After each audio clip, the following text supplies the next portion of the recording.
Ness PK Thunder is a staple throughout every Smash game. Whenever you press up B, you lose control of Ness and instead control Bolt of Lightning. This Bolt of Lightning is meant to shock people, and also to launch Ness and let them recover. Controlling PK Thunder is crucial to playing Ness, not only for recovery purposes, also being able to rack up damage and pressure your opponents with it. This video is meant to be a guide on how to use PK Thunder efficiently and what you can do with it. PK Thunder is a projectile that comes out frame 20 and you can control it up until frame 137 max, which is about 2 seconds of control. There are two parts of PK Thunder, the head and the tail. The head has a base damage of 8% and it can be beaten out easily by a hitbox. It is also reflectable and is an energy projectile, so it can be absorbed by moves such as Ness and Lucas's PSI Magnet and Game & Watch's Bucket.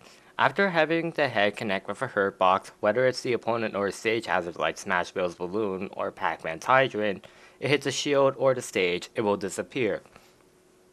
On the other hand, the tail has a base damage of 1% and cannot be beaten out as the priority is Transcendent, which ignores other hitboxes. It cannot be reflected and can even hit characters through reflectors like Fox Shine or Mario's Cape, and can hit multiple times. Ness and Lucas's Magnet will absorb the whole projectile and heal much less, and the same applies for Game & Watch. The tail hitbox is huge. When you first start off PK Thunder, there's an initial hit of PK Thunder that will pass through a hurt box for a few frames. Because PK Thunder forces you to lose control of Ness, it is not a projectile to use in neutral and you can't fight at long range or camp with it. It is instead a juggling and pressure tool. Trying to use it in neutral is literally an invitation to get punished. When PK Thunder disappears and Ness is grounded, he'll shake his head a bit, unable to act. This animation lasts for 47 frames, so the first actionable frame, FAF for short, would be X plus 47 frames, where X is the point after PK Thunder disappears. Credit to Zap Renegolin on Smash boards. You can reduce this end lag, but I'll cover that later on in the video. PK Thunder 2 refers to the term when Ness launches himself with PK Thunder. For the first 9 frames, you are invulnerable and get a powerful sweet spot of the move, with a base damage of 25% and ridiculous knockback, especially with Rage. However, hitting anything in this period, whether it's a hurt box or a projectile, also cuts your launch distance by approximately half. Afterward, you have a sour spot with less knockback and can be hit after, but is still relatively strong with a base damage of 21%. Keep in mind that hitting with PK Thunder, the projectile, will steal PK Thunder 2 as well. Because the startup of PK Thunder is already 20 frames and circling it around Ness to launch himself takes some time, this is what makes Ness prone to gimps throughout the history of Smash. However, 2 nice buffs were added to PK Thunder in this game, which I'll cover later, along with new edge mechanics. The fact that there is no longer edge hogging and having the ledge throw mechanic now prevents Ness from just rebounding to death if he wants to grab the ledge. There are still a lot more threats that have been added to PK Thunder in this game. Threats such as windboxes, counters, water boxes, villager's pocket, gravity pull, all force you to be careful when recovering and not have bad recovery habits. It's also easier to time attack in Smash 4 than Brawl, which means that you can just tech the stage to cut Ness' travel distance enough to prevent it from coming back. 2-frame punishing is also not helpful for Ness, and there's also the new property of multi-hitting moves, since anything that isn't the final hit drags it with the opponent. Just like PK Thunder, the projectile, this is not meant to be used in a neutral. Its high startup, end lag, and hit lag give your opponent ample time to punish you. It has to be done smartly and with mind games to pressure the opponent. I'll cover how to effectively use it because it's high risk, high reward.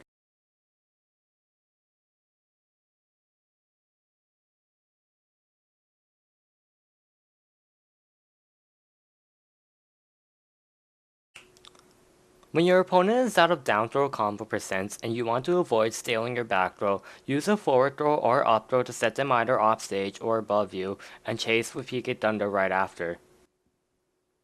When you pursue the opponent, it's important to keep in mind what options they have getting back on stage and not overextending.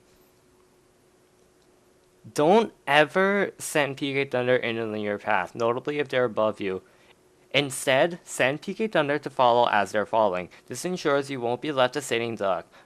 Loop the Thunder such that the tail can catch their air dodge or whatever movement option they have if possible. This is known as tail whipping. Make sure the head isn't prone to any other hitboxes. Versus characters who have quick downward movement options like Kirby Stone, Yoshi or Bowser Bomb, or a Daredevil make them plummet. In that case, use platforms to cover yourself if possible, or just don't over pursue.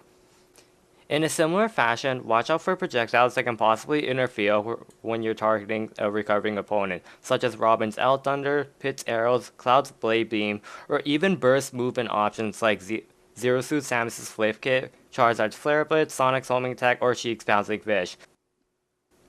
If the opponent is hanging on the ledge, you can tail whip them to either hit them for hanging too long or catch a neutral get up.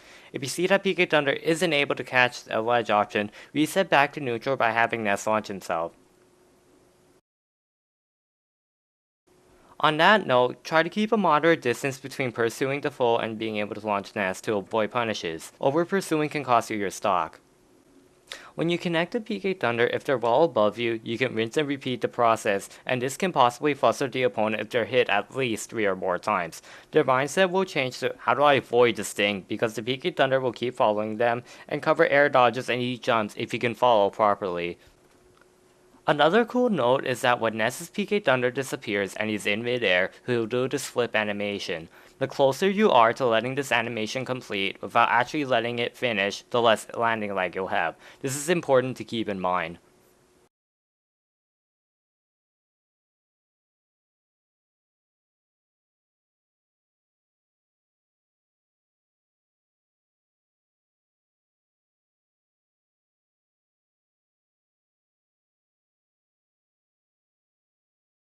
As I said before, the tail hitbox is giant and can eat jumps and air dodges.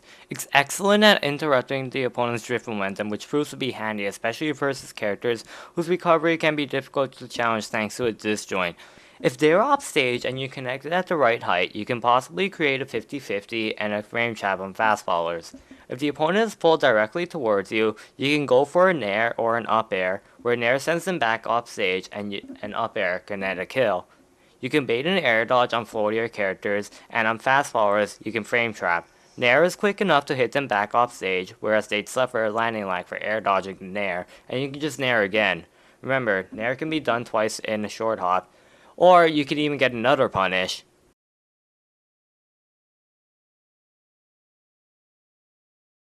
It's also possible for you to stage spike them if the opponent misses their tech, and sometimes you can just get really jank PK Thunder KOs. Unfortunately, PK Thunder is not always able to net you such cool conversions, but here's what I do versus some characters and their moves. Versus Ness and Lucas and Game & Watch who have PSI Magnet and a bucket, you can't keep doing this unless you want to keep feeding them. However, PK Thunder proves to be effective in the Ness Diddle to block another Ness's recovery, and versus Lucas, it's actually decent to stop his attempts at zeroing the ledge. Otherwise, don't do it. Game & Watch falls in a similar category as well. Versus Rosalina's Gravity Pull, if she's above you, you can condition her to keep gravity pulling your PK Thunders and keep her focused on pulling them in. As I said before, you can reduce the end lag of PK Thunder by full hopping and letting her absorb it and then punishing her for gravity pulling. You can also set up the 2-frame punish because she'll be so focused on gravity pulling and end up being low, and you can also hit Luma with it too. PK Thunder is also effective at popping Luma upward and setting it up to be your punching bag if she's trying to zone you out with Luma's jabs. Versus Villager's Pocket, it has a huge absorb radius and grabbing the tail takes in the whole projectile. However, there are two downsides in pocketing PK Thunder. If he chooses to send it back at you, you can read that and absorb it for about 24% of your HP back, or you can even reflect it back with a forward smash for a really early kill. If he's holding on to it in fear of healing you, that means he can't pocket Gimp you for the next 30 seconds, or he has to waste some frames throwing it away. Against reflectors that can be held out longer, like Foxes or Pits, those reflectors tend to have a long cooldown time and have an even longer period of cooldown after they reflect something. In those cases, they'll likely wait to reflect. Versus a character with a reflector that lasts briefly, you can tail whip and possibly find a blind spot.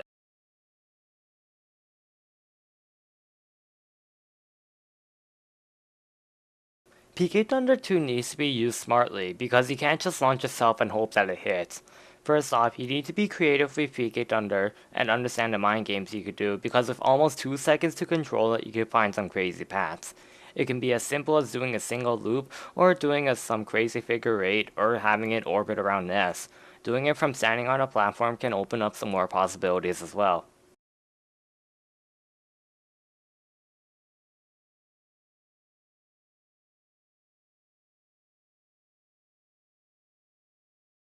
Just like PK Thunder, PK Thunder 2 follows the same rule when applying landing lag. The closer you are to finishing the flip animation without actually letting it complete, the less end lag you have. However, here, if you finish on the ground, you have less end lag than if you did a grounded to slightly airborne one.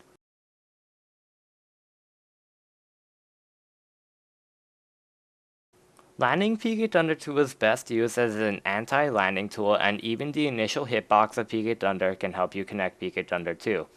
In some cases, you could even get up air to PK Thunder 2 at mid%.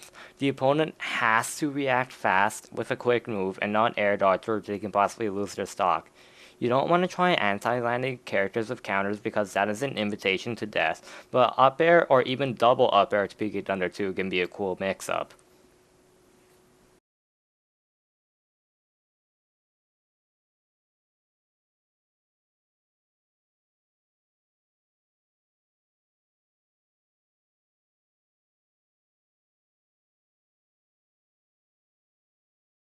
PK Thunder 2 is actually great for shield pressure when angled properly, with the sweet spot doing 25%. That's over half of your opponent's shield gone, but you can't just start off with this move on shield.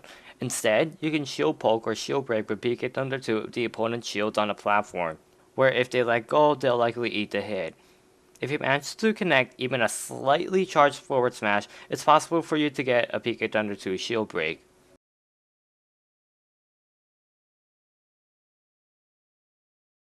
Floorblasting is also a great mix-up to avoid punishes and land safely. Due to the threat of this 25% damaging move, people are unwilling to put themselves at risk of it. If you floorblast into their shield, you can get up attack too, and if they keep shielding that, the shield will actually be broken.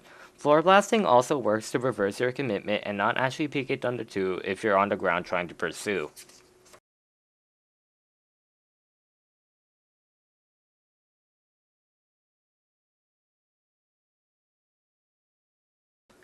It's important to know the limits of how far PK Thunder 2 will let you recover.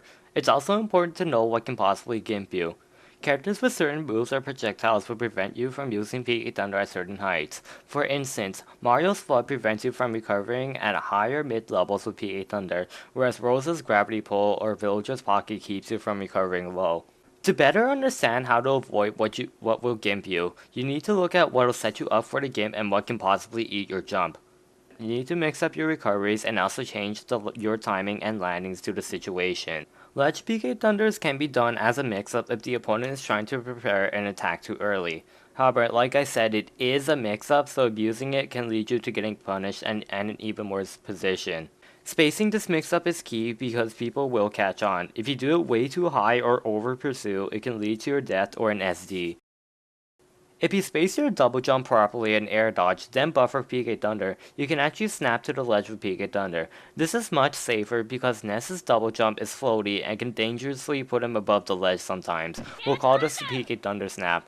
You'll know if you do the PK Thunder snap if you hear Ness shout PK Thunder, but he's not actually seeing it come out. If you double jump PK Fire late enough so that you don't accidentally double jump cancel, and then follow up PK Thunder, you can also Thunder snap. PK Fire can also be a good mix-up to your recovery because Ness will keep following, unlike PK Thunder where it briefly halts his descent. In this game, you can rebound off the walls for a second PK Thunder. By simply pressing up and special again upon hitting the wall, you can PK Thunder again, but it has to be done in a brief window. This is a great lifesaver and is one of the reasons I like FD as Ness and don't allow Omegas to be counterpicked against me. FD has slanted walls and so it makes the rebound consistent on both sides. You have to carry your momentum over from the first PK Thunder too. It's actually kind of difficult to aim the rebound to get another angle that isn't the typical PK Thunder 2 angle. It also doesn't work on the left side of a straight wall. You'll just ricochet off and die. You can rebound by going perpendicular, but that defeats the purpose because the whole point of the rebound is to go higher and you'll just be at the same height. On stages like Smashville, Town and City, and Lilat, the small lip of the stage will likely just eat your attempt at trying to PK Thunder again because the walls are so small. If you aren't sure that you'll have to rebound, press your jump and your up special button again. This will prevent you from just rebounding to your death, and if you didn't have to, you'll do your ledge jump instead of a ledge attack if you happen to grab the ledge. It's recommended that you change a shoulder trigger to either jump or special. In my case, I use L for special for the option select. Also keep in mind that you can get hit in between rebounds. In that case, your option select should be up plus special plus jump plus shield to possibly tech any stage spikes, ledge jump upon grabbing the ledge instead of ledge attacking, and do the second PK Thunder if you have to. Opponents can also jump into the PK Thunder past the initial hit and gimp you by air dodging through Ness. To prevent this, use the inverse recovery, where instead of starting PK Thunder from behind Ness, you send it to his front. You have to remember to be careful when you recover super low. You're more prone to clank with certain projectiles, and these projectiles can either make the head of PK Thunder clank and disappear, or cause travel distance enough. On that note, you shouldn't give up even if you do happen to get pushed away from the trajectory you wanted, or you get spiked fairly low. You can make miracles happen with your recovery and still get back on stage. With all of this to consider, it's crucial to save your jump when off stage and know all your available options and mix-ups. If you've re-grabbed a ledge and you want to avoid a punish for re-grabbing it, you can beefy PK Thunder 2 past ledge by holding down. To sum up, Ness PK Thunder is an amazing pressure and juggle tool that yields high risk and is honestly the reason I love playing this character, because I love the mind games and creativity needed with it. It gives Ness a unique form of onstage pressure versus some recoveries and hitboxes that can't otherwise be challenged, and also one of the craziest kill moves in the game that can generate a lot of hype too. I hope this guide helps you out with your Ness and mastering control of PK Thunder.